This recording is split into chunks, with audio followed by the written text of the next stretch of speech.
यार हो सकता है कोई इनके अपनों नहीं की हो। देखें, ये इसमें इमरान खान को आप बिल्कुल ही लाएं, ना हुकूमत को लाएं। ये पंजाब हुकूमत मालूम करेगी कि ये किसने किया है, वो तफ्तीश करेगी, लेकिन इससे हमारा कोई लेना देना नहीं है। तो बयानिया बयान किया जा रहा है, यही बातें हमारे जो दुश्मन हैं वो भी यही कर रहे हैं। गद्दारी के मुकदमे, गद्दारी के इल्जामात और फिर उनका दिफा किया जा रहा है। हमारे 3 मुतालबे हैं। इमरान साहब मुस्तफी हों, इमरान साहब पे 62-63 का मुकदमा दर्ज हो, शहबाज शरीफ और हमजा शहबाज को रिहा किया जाए। 4 महीने बाद तो आपने जाना है, और ये जो किराए के तर्जुमान है अपना सामान तैयार करें। जी, बड़ी खबर में बात करेंगे मौजूदा सियासी सूरत हाल की। नवाज शरीफ समेत लीगी क़यादत पर बगावत के मुकदमे के बाद सियासी तल्खी अरूज पर पहुंच गई है।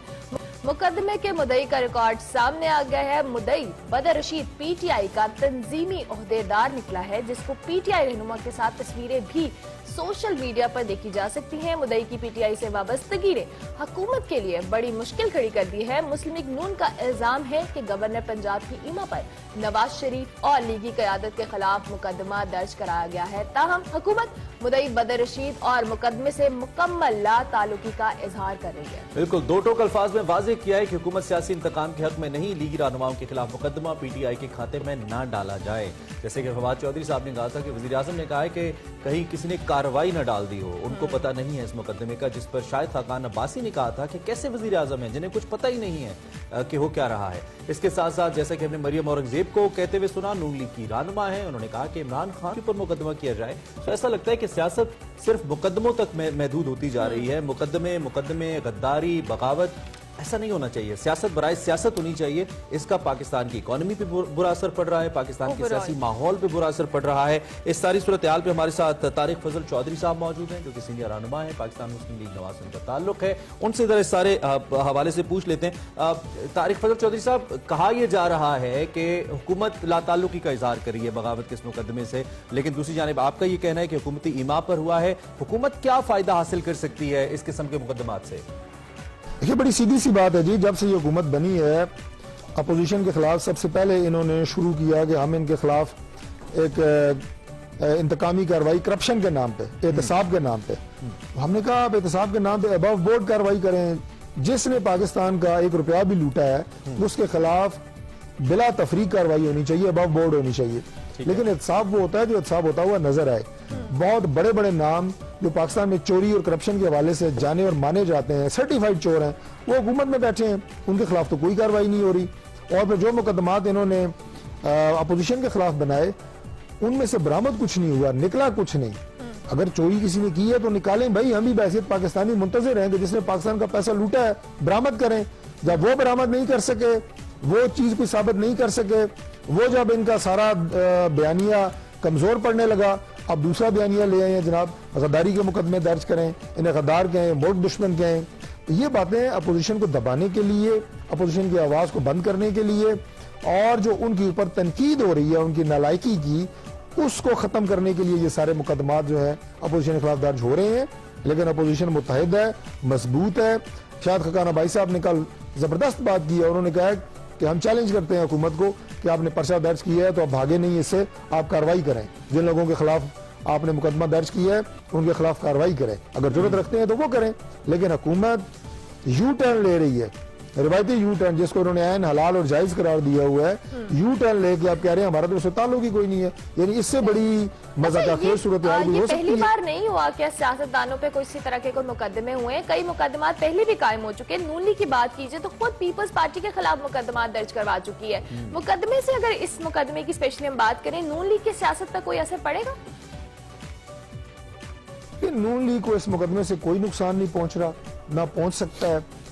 अपोजिशन को अगर हुकूमत गद्दार कहेगी, हुकूमत मुल्क दुश्मन कहेगी, एजेंट कहेगी, तो उससे हुकूमत खुद एक्सपोज होगी, उसका जहन एक्सपोज होगा, उसके इरादे एक्सपोज होंगे, उसकी बदनीति सामने आएगी। और जैसे मैंने लफ्ज इस्तेमाल किया कि जब नाअहल लोग नाकाम होते हैं लोगों को रिलीफ देने के लिए और उनके खिलाफ तनकीद होती है, आज पाकिस्तान का कौन सा ऐसा गली मोहल्ला है जहां से हुकूमत के हक में कोई आवाज बुलंद हो रही हो? आप मीडिया को देख लें, मीडिया के साथ क्या कार्रवाई हो रही है। मीडिया भी इस तहरीक में जो इस गवर्नमेंट के खिलाफ शुरू हो चुकी है, वो इंशाल्लाह एक अपना हिस्सा डालेगा, आप देखेंगे कि मीडिया भी खड़ा होगा, मीडिया की आवाज बंद की हुई है, उसे ब्लैकमेल किए जा रहे हैं। तो इसलिए किसी को नुकसान नहीं होता ऐसे मुकदमात से, बल्कि मैं समझता हूं कि तारीख याद रखती है ऐसे नालायक हुक्मरानों को जिनके दौर में इस तरह के इकदाम किए जाते हैं।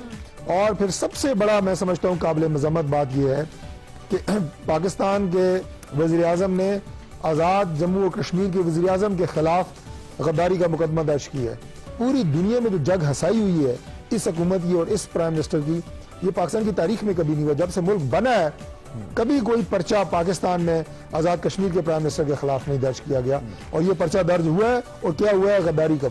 इससे बड़ी मैं समझता हूँ कि एम्बेरसमेंट क्या हो सकती है। और लेकिन इमरान खान तो इससे लाताल्लुकी का इजहार कर रहे हैं, जो वफाकी वजीर फवाद साहब ने ट्वीट भी किया। खैर जैसा कि आपने कहा, अच्छा 16 अक्टूबर को आपका जलसा हो रहा है पाकिस्तान डेमोक्रेटिक मूवमेंट का।